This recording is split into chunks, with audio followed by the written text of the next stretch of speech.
Derek, Andrew's playing with an injury right now that is going to require surgery at the end of the season. Is there an unwritten rule or an accountability factor that goes on with athletes to push through things like that, to play, you know, that you almost owe it to your teammates to suck it up and play with it? Yeah, I mean, I guess there's an unwritten rule, but more so,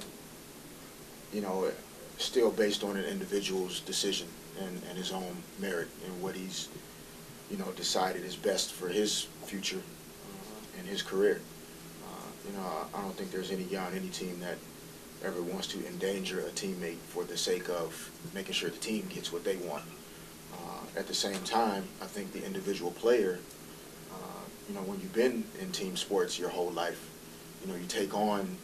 you know, some of the burden and responsibilities that come with being on a team, and, you know, you don't ever want to let your team down, even if it means sometimes going through inconveniences or things that impact you personally. You know, so, you know, Andrew's obviously aware of his circumstances. You know, he's had the proper conversations with trainers and medical staff, and if he's comfortable with it, you know, then we have to be there for him, support him. But at the same time, you know, we're not viewing it,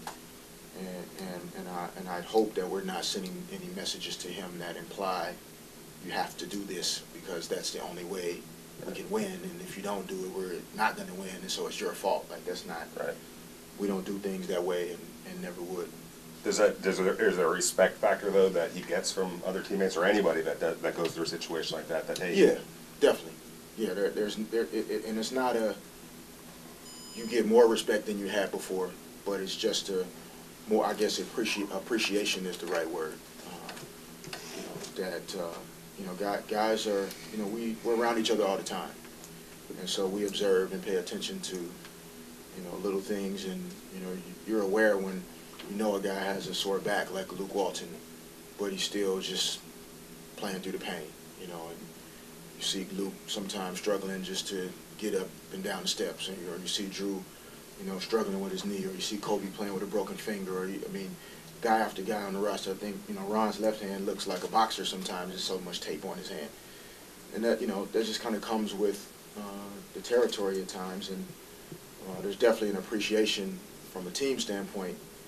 And that's what makes winning so gratifying, is because you remember when a guy could barely walk, and when his knee was sore, and when his finger was broken, and,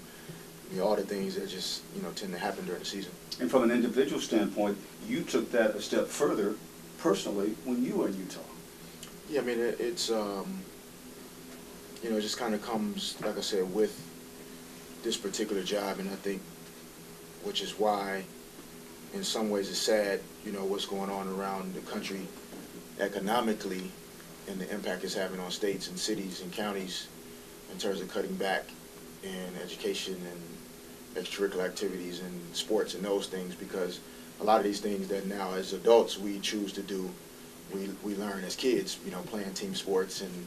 you know, in PE and all these other places where, you know, you learn how to work with other people and play with kids from different neighborhoods and do all kind of stuff that just for the sake of let's win this game as a team because we want to beat them in the relay race, you know, 6 times and they only have 5 or whatever. So it, you know, it's not something that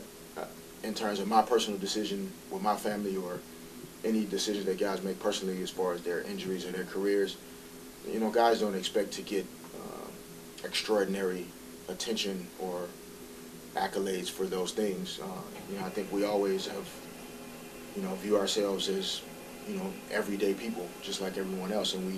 you know, we happen to be in a business and have chosen to be in a business that is in the spotlight, and, you know, your career kind of unfolds on stage, but, you know, parents and individuals are making the same or even more heroic and more, you know, stressful decisions than we are. You know, we have jobs. There's a lot of people out there don't have jobs, and so, you know, either way you look at it, you know, we know we're fortunate, and I know that I am, and that's what makes, to me, even the playoffs just, you know, so much more fulfilling, is because there's no other basketball on TV right now but the NBA playoffs, and that's a pretty cool spot to be.